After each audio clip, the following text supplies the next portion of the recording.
Hello friends, आज का current affair देखते हैं। आज का पहला क्वेश्चन है, केंद्र सरकार ने सशस्त्र बलों में युवाओं की भर्ती के लिए किस योजना को मंजूरी दी है?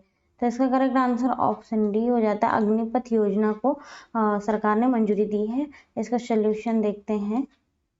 केंद्र सरकार ने सशस्त्र बलों में युवाओं की भर्ती के लिए अग्निपथ योजना को मंजूरी दे दी है। इस योजना के तहत चयनित युवाओं को अग्निवीर के रूप में जाना जाएगा।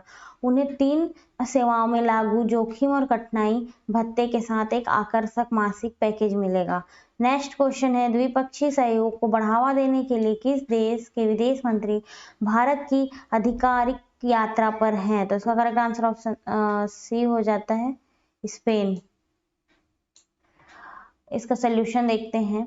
यूरोपीय संघ और सहयोग और स्पेन के विदेश मंत्री जोस मैनुअल अल्वेरेस ब्यूनो 15 जून 2022 को नई दिल्ली पहुंचेंगे। मतलब आज के दिन ही वो नई दिल्ली आ रहे हैं। उनकी यात्रा व्यापार, रक्षा, जलवायु परिवर्तन और विज्ञान के नवाचार सहित कई क्षेत्रों में द्विपक्षीय सहयोग को गहरा करने पर केंद्रित होगी।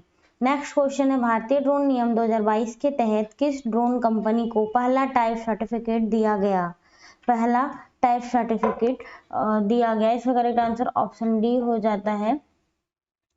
आईओटेक वर्ल्ड एविगेशन प्राइवेट लिमिटेड को दिया गया। इसका सोल्यूशन देखते हैं।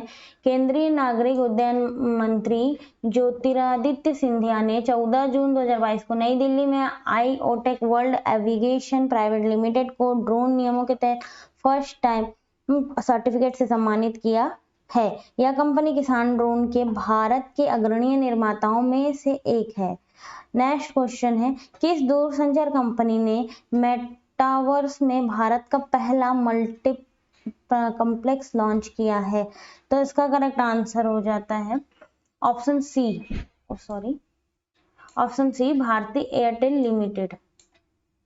इसके सोल्यूशन देखते हैं। भारतीय एयरटेल लिमिटेड ने एक्सट्रीम मल्टीप्लेक्स लॉन्च किया है। यह एक 20 स्क्रीन प्लेटफॉर्म होगा जिसमें एप्लीकेशन पर उपलब्ध प्रमुख ओटीटी भागीदारियों में सामग्री पोर्टफोलियो तक पहुंचेगी।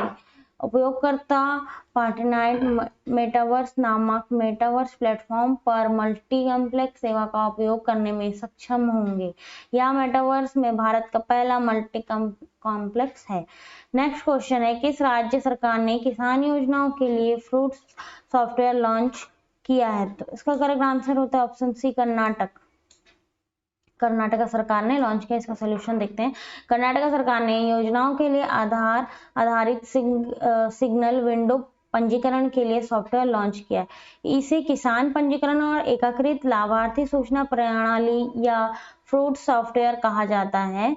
नेक्स्ट क्वेश्चन है, निम्नलिखित में से कौन जून 2022 में भारत का 74वां ग्रैंड मास्टर बना है? तो इसका करेक्ट आंसर हो जाता है तेलंगाना के राहुल श्रीवास्तव जी जो है वो बने हैं। ऑप्शन बी के साथ इस क्वेश्चन का आंसर जाता है। इसका सोल्यूशन देखते हैं। तेलंगाना के राहुल श्रीवास्तव पी भारत के 74वें ग्रैंड मास्टर बनाए गए हैं। उन्हें इटली में 9वें कैथोलिक शतरंज महोत्सव 2022 के दौरान लाइव रेडिंग में 25,000 एलो पॉइंट बैरियर को तोड़कर खिताब हासिल किया था। नेक्स्ट क्वेश्चन है, किस दिन को विश्व रक्तदाता दिवस के रूप में मनाया जाता है? तो इसका करेक्ट आंसर होता है ऑप्शन डी, 14 जून। 14 जून को विश्व रक्तदाता दिवस के रूप में मनाया जाता है। विश्व रक्तदाता दिवस प्रतिवर्ष 14 जून को मनाया जाता है। यह सुरक्षित रक्त और रक्त उत्पादों की आवश्यकता के रूप में जागरूकता बढ़ाने और रक्तदाताओं को उनके जीवन रक्षक महान कार्य के लिए धन्यवाद देने के लिए मनाया जाता है। 2022 के लिए थीम है, रक्तदान एकजुटता का कार्य है, प्रयास में शामिल हो और जीवन बचाएं। नेक्स्ट है, कौन सा देश इराक के बाद भारत का दूसरा सबसे बड़ा तेल आपूर्तिकर्ता बन गया है? तो इसका करेक्ट आंसर होता है ईरान जो है वो ऑप्शन डी में दिया है। ईरान जो है वो हमारे भारत देश का दूसरा सबसे बड़ा तेल आपूर्तिकर्ता बन गया है। इसका सोल्यूशन देखते हैं। मई 2022 में रूस सऊदी अरब को पछाड़कर इराक के बाद भारत का दूसरा सबसे बड़ा तेल आपूर्तिकर्ता बन गया है। भारत ने मई 2022 में लगभग 25 मिलियन बैरल रूसी तेल खरीदा या अपने सभी तेल आयात का 16% से अधिक खरीदा है। नेक्स्ट क्वेश्चन है NESDA 2021 की रिपोर्ट के अनुसार ई गवर्नेंस सेवाओं के वितरण में भारत के सभी केंद्र शासित प्रदेशों में कौन सा केंद्र शासित प्रदेश शीर्ष पर रहा है? तो इसका करेक्ट आंसर ऑप्शन सी हो जाता है, जम्मू कश्मीर।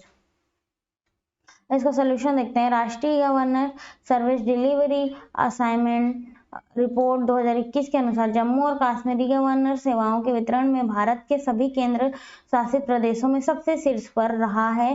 नेक्स्ट है, केंद्रीय मंत्री जितेंद्र सिंह ने 13 जून 2022 को नई दिल्ली में यह रिपोर्ट जारी की है।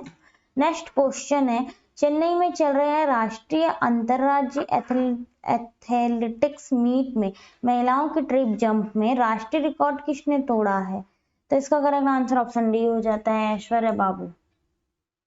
इसका सोल्यूशन देखते हैं। कर्नाटक के ऐश्वर्या बाबू ने 13 जून 2022 को चेन्नई में चल रहे राष्ट्रीय अंतरराज्य एथलेटिक्स मीट में महिलाओं की ट्रिप जंप में राष्ट्रीय रिकॉर्ड तोड़ते हुए 14.14 मीटर की विशाल दूरी की छलांग लगाई है।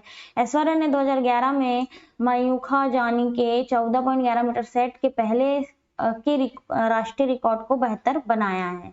नेक्स्ट क्वेश्चन है, खेलो इंडिया यूथ गेम्स 2021 किस राज्य में आयोजित किया गया था? तो इसका करेक्ट आंसर होता है हरियाणा। हरियाणा में आयोजित किया गया था, ऑप्शन ए। इसका सॉल्यूशन देखते हैं। खेलो इंडिया यूथ गेम्स 2021 का समापन 13 जून 2022 को हरियाणा के पंचकूल में हुआ। समापन समारोह पंचकूल में इंद्रधनुष सभागार में आयोजित किया गया। खेलो इंडिया यूथ गेम्स का चौथा संस्करण था। नेक्स्ट क्वेश्चन देखते हैं।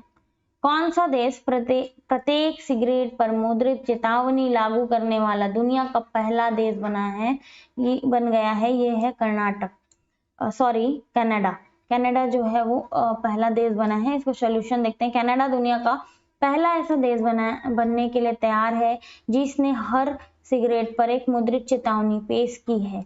तंबाकू उत्पादकों की पैकेजिंग और ग्राफिक फोटो चेतावनी को शामिल करके देश के ट्रेंड सेंटर बनने के 2 दशक बाद यह कदम उठाया गया है।